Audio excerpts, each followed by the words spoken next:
Assalamualaikum warahmatullahi wabarakatuh.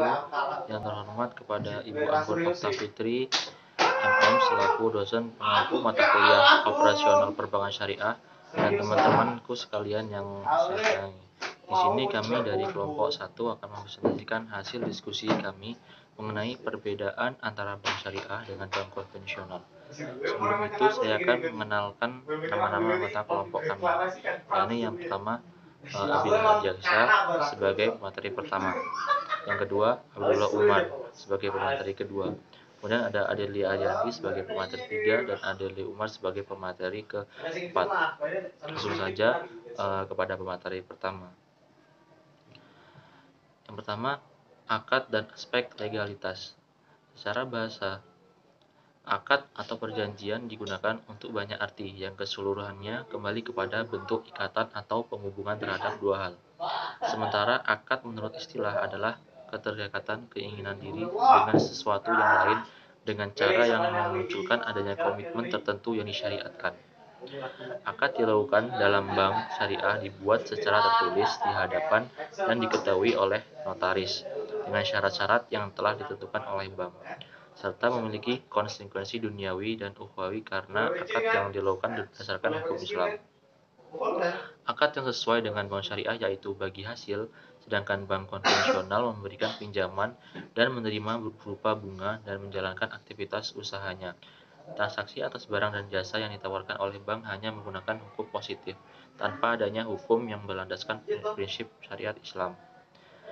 Setiap akad dalam perbankan syariah, baik dalam hal barang, pelaku transaksi, maupun ketentuan lainnya, harus memenuhi syarat-syarat berikut ini. Yang pertama, barang dan jasa harus halal sehingga transaksi atas barang dan jasa yang haram menjadi batal karena hukum syariah. Yang kedua, harga barang dan jasa harus jelas. Kemudian yang ketiga, tempat penyerahan harus jelas karena akan berdampak pada biaya transportasi. Kemudian yang keempat, barang dan yang ditransaksikan harus sepenuhnya dalam kepemilikan. Tidak boleh menjual sesuatu yang belum dimiliki seperti yang terjadi pada transaksi short sale dalam pasar modal. Dalam pembuatan akad bagi lembaga perbankan berdasarkan prinsip syariah harus mengandung asas-asas yaitu pertama asas ridhoiyah, rela atau rela sama rela. Kemudian ada asas manfaat, kemudian ada asas keadilan, kemudian asas saling menguntungkan. Kemudian jenis-jenis akad pada bank syariah. Yang pertama ada akad istisna. Akad istisna adalah akad yang digunakan dalam transaksi jual beli dengan adanya pemesanan barang lalu pembayaran dilakukan dengan cara dicicil. Kemudian yang kedua ada akad kafalah. Akad kafalah digunakan dengan adanya pemberian jaminan dalam suatu transaksi. Kemudian yang ketiga ada akad ijarah. Akad ijarah ialah akad yang digunakan untuk transaksi sewa menyewa barang atau objek. Kemudian yang keempat ada akad hiwalah. Akad hiwalah itu ialah perjanjian yang digunakan untuk pemindahan piutang. Kemudian yang kelima ada akad murabahah. Akad murabahah juga digunakan untuk transaksi jual beli. Yang keenam ada akad qard. Akad qard merupakan akad yang digunakan juga untuk transaksi jual beli. Kemudian ada akad ran. Akad ran digunakan dalam proses gadai barang. Kemudian ada akad salam, yakni akad yang digunakan dalam jual beli barang dipesan. Yang membedakan adalah sistem pembayarannya dilakukan secara penuh di awal. Kemudian ada akad sarf. Akad sarfnya adalah akad yang digunakan dalam penjualan valuta asing. Kemudian yang ke-10 ada akad wakalah. Wakalah adalah akad yang digunakan untuk memberikan kuasa atas segala sesuatu. Kemudian jenis-jenis akad pada bank konvensional. Yang pertama, menghimpun dana. Kegiatan ini dilakukan dengan menawarkan berbagai jenis simpanan. Jenis-jenis simpanan yang sering digunakan dalam bank ialah tabungan, giro, dan deposito. Kemudian yang kedua, ada penyaluran atau pemberian pinjaman dana. Kegiatan ini adalah menjual dana yang telah dihimpun dari masyarakat. Dalam akad pinjaman dana ada beberapa unsur, yakni bank sebagai sumber dana, nasabah sebagai peminjam, uang pinjaman, dan agunan. Adapun jenis kredit yang ditawarkan bank adalah kredit investasi, kredit konsumtif, kredit profesi, kredit modal kerja, dan sebagainya. Demikian, selanjutnya akan dilanjutkan oleh pemateri yang kedua. B. Struktur organisasi. Bank syariah memiliki struktur yang sama dengan bank konvensional, misalnya dalam hal komisaris dan direksi. Tetapi unsur yang amat membedakan antara bank syariah dan bank konvensional adalah keharusan adanya Dewan Pengawas Syariah dan Dewan Syariah Nasional. A. Dewan Pengawas Syariah atau DPS. Peran utama para ulama dalam Dewan Pengawas Syariah adalah mengawasi jalannya operasional bank sehari-hari agar selalu sesuai dengan ketentuan-ketentuan syariah. DPS harus membuat pernyataan secara berkala, biasanya setiap tahun, bahwa bank yang diwarisinya telah berjalan sesuai dengan ketentuan syariah. Pernyataan ini dimuat dalam laporan tahunan bank bersangkutan. Fungsi utama DPS adalah 1. Sebagai penasihat dan pemberi saran kepada direksi, pimpinan unit usaha syariah, dan pimpinan kantor cabang syariah mengenai hal-hal yang terkait dengan aspek syariah. 2. Sebagai mediator antara lembaga keuangan syariah dengan DSN dalam komunikasi usul dan saran pengembangan produk dan jasa dari lembaga keuangan syariah yang memerlukan kajian dan fatwa DSN. Sedangkan kewajiban DPS adalah 1. Mengikuti fatwa DSN, 2. Mengawasi kegiatan usaha lembaga keuangan syariah agar tidak menyimpang dari ketentuan dan prinsip syariah yang telah difatwakan oleh DSN. 3. Melaporkan kegiatan usaha dan pengembangan lembaga keuangan yang diawasinya secara rutin kepada DSN, sekurang-kurangnya 2 kali dalam setahun. B. Dewan Syariah Nasional atau DSN. DSN adalah dewan yang dibentuk oleh MUI untuk menangani masalah-masalah yang berhubungan aktivitas lembaga keuangan syariah.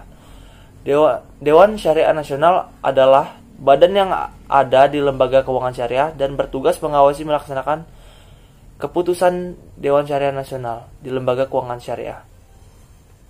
Fungsi utama DSN adalah mengawasi produk-produk lembaga keuangan syariah agar sesuai dengan syariat Islam. Dewan ini bukan hanya mengawasi bank syariah, tetapi juga lembaga-lembaga lain seperti asuransi, reksadana, model ventura, dan sebagainya untuk keperluan pengawasan tersebut. Dewan Syariah Nasional membuat garis panduan produk syariah yang diambil dari sumber hukum Islam. DSN bertugas sebagai berikut. 1. Menumbuh kembangkan penerapan nilai-nilai syariah dalam kegiatan perekonomian pada umumnya dan keuangan khususnya. 2. Mengeluarkan fatwa atau jenis-jenis kegiatan keuangan. 3. Mengeluarkan fatwa atau produk dan jasa keuangan syariah. 4. Mengawasi penerapan fatwa yang telah dikeluarkan. DSN berwenang sebagai berikut. 1. Mengeluarkan fatwa yang mengikuti DPS di masing-masing lembaga keuangan syariah dan menjadi dasar tindakan hukum terkait. 2. Mengeluarkan fatwa yang menjadi landasan bagi ketentuan atau peraturan yang dikeluarkan oleh instansi berwenang, seperti Departemen Keuangan dan Bank Indonesia. 3. Memberikan rekomendasi dan atau untuk mencabut rekomendasi nama-nama yang akan duduk sebagai DPS pada suatu LKS. 4. Mengundang para ahli untuk menjelaskan suatu masalah yang diperlukan dalam pembahasan ekonomi syariah, termasuk otoritas moneter atau lembaga keuangan dalam maupun luar negeri. 5. Memberikan peringatan kepada LKS untuk menghentikan penyimpanan dari fatwa yang telah dikeluarkan oleh DSN. 6. Mengusulkan kepada instansi yang berwenang untuk mengambil tindakan apabila peringatan telah tidak diindahkan. Selanjutnya akan dilanjutkan kepada pemateri selanjutnya. Saya persilakan.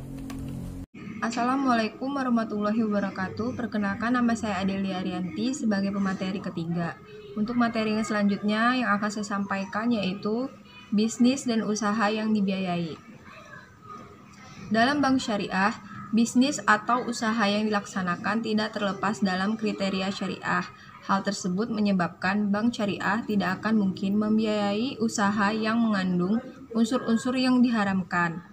Terdapat sejumlah batasan dalam hal pembiayaan. Tidak semua proyek atau objek pembiayaan dapat didanai melalui dana bank syariah, namun harus sesuai dengan kaidah-kaidah syariah.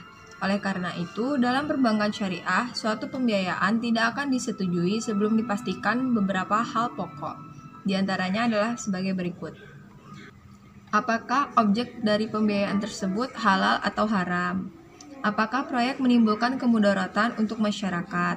Apakah proyek berkaitan dengan perbuatan mesum atau asusila?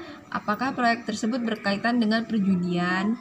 Apakah usaha itu berkaitan dengan industri senjata yang ilegal atau berorientasi pada pengembangan senjata pembunuhan massal? Dan apakah proyek dapat merugikan syiar Islam baik secara langsung maupun tidak langsung? Assalamualaikum warahmatullahi wabarakatuh. Di sini saya akan melanjutkan materi dari materi sebelumnya, yaitu yang corporate culture. Sebuah bank syariah selayaknya memiliki lingkungan kerja yang sejalan dengan syariah. Dalam hal etika seperti sifat amanah dan sidik harus dilandasi pada setiap karyawan sehingga tercermin integritas eksekutif muslim yang baik.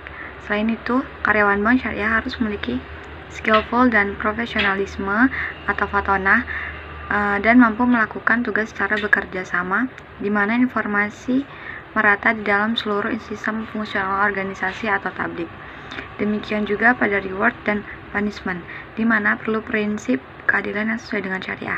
Selain itu, cara berpakaian dan tingkah laku dari para karyawan merupakan cerminan bahwa mereka bekerja dalam sebuah lembaga keuangan yang membawa nama besar Islam, sehingga tidak ada aurat yang terbuka dan tingkah laku yang kasar. Demikian pula dalam menghadapi nasabah, akhlak harus senantiasa terjaga. Nabi SAW mengatakan bahwa senyum adalah sedekah. Terima kasih. Assalamualaikum warahmatullahi wabarakatuh.